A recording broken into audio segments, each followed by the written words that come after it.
when I was remodeling his Jeep, I was getting ready for him to go into Berlin with it.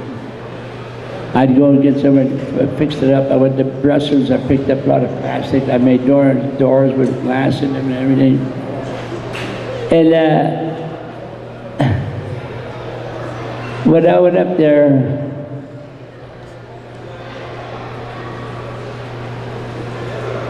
I modified his Jeep for him.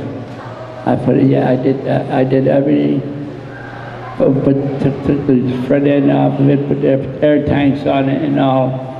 And that was the Jeep that it was supposed to go into Germany. And that's what Jeep that he didn't get into.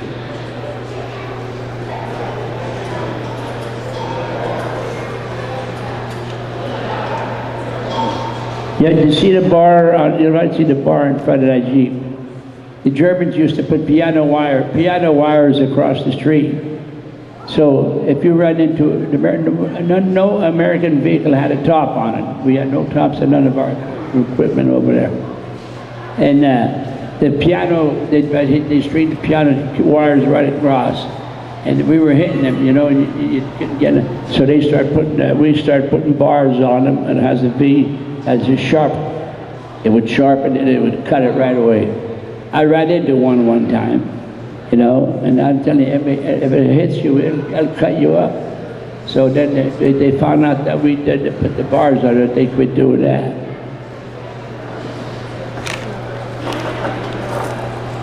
We got into Nancy, France. No, Nancy, this was in Munich. We went into Munich.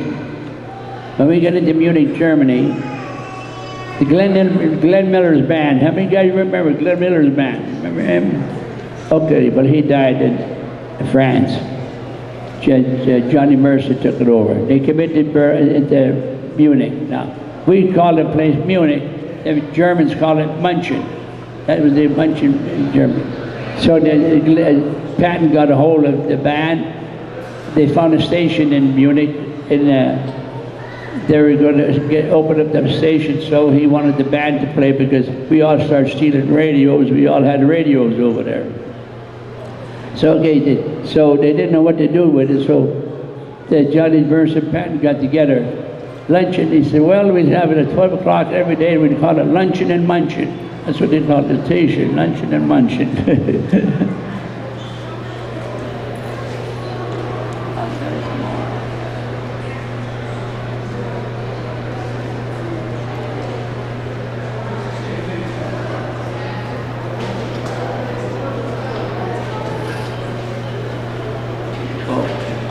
First, before that, I had a call about 2 weeks ago at home.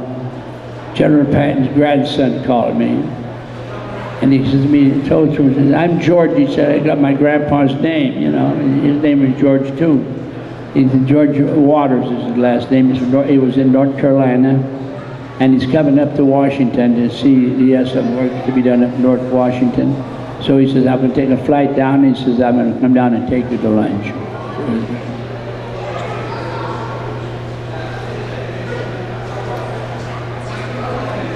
Oh, you want to know how many Jeeps we made during the war? Here we go. The Willys Company. Willys Company made 3,862 Jeeps. It's a lot of Jeeps. The Ford Motor Company made 2,654. And the Bantam Jeep, the small one, right at the end of the war, that company made 285 Jeeps. So there's a lot of Jeeps running around. I don't want to comment on that.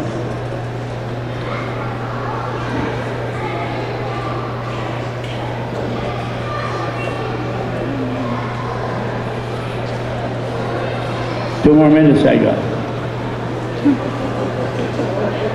I got 2 more minutes. Everybody awake? Did you like what you heard? Yeah. Okay. Whenever I went with him anywhere, he never called me by my name. He never called me by my rank. All he called me was soldier. I wasn't a soldier. This was it. And he said, I don't want nobody to know who you are or what you are. He said, you're still a soldier. I would take him places, I would take him. Now, if it was about 4 or 5 blocks away, I couldn't go back and get him. He never wanted me to go back. If he says, if you see me there, you stay there with that Jeep till I come there. This is where he was getting his exercise. Because he said, don't come and drop me off and pick me up. Wherever you drop me off, you stay there. And wherever I go, he walks around. I come back and he takes care of me. So that was his way for getting around. You got 2 minutes, huh?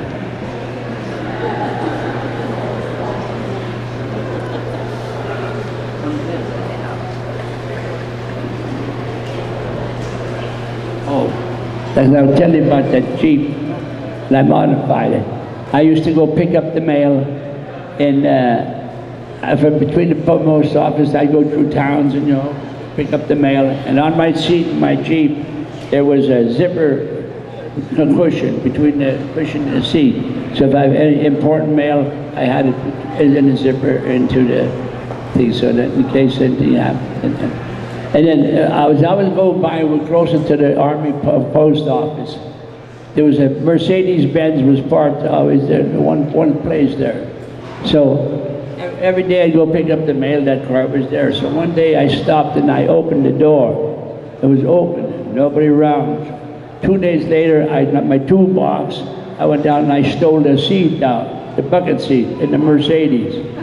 And then in this Jeep, I have it right here. Well, and this one picture, you can see the seat that I stole. I stole a Mercedes seat for Patton in the Jeep. So he was so tickled pink that, you know, nice car.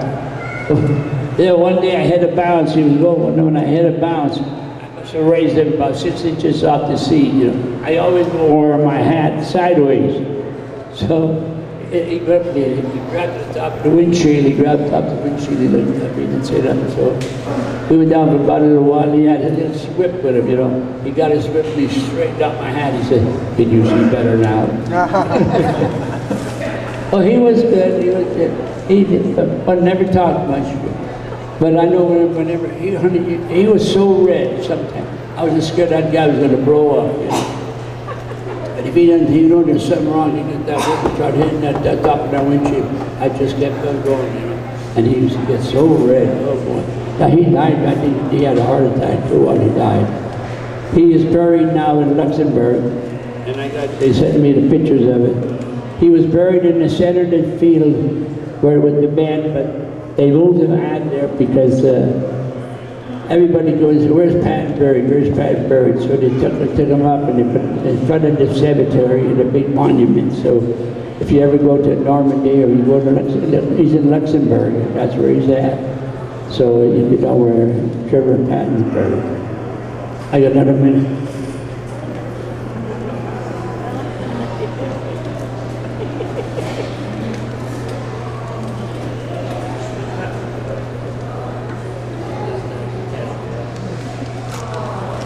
I'm an Italian guy. I was born in Pennsylvania. I had 5 brothers in the Army.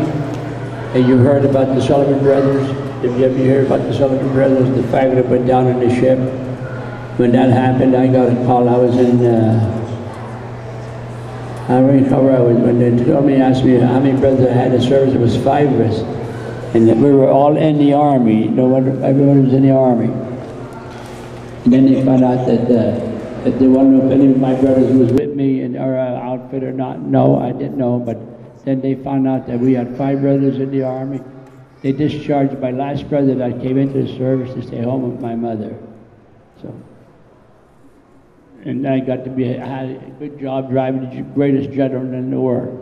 I want to thank you for listening to me. Happy Father Days to you guys.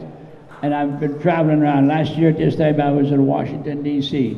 That next year, I don't know where I'll be. I was supposed to be here last year, but I couldn't get here. Okay? So God bless you all, and take care. Good job. You heard all the bad stuff about Patton. You heard the good stuff from the radio, but you never heard that before, did you? No. I could tell you more, but it'd make your hair stand up if I did. Yeah. All right, thanks for being with us, huh? And have a nice day. Quite a guy. He had his hands full with old George, no question about that.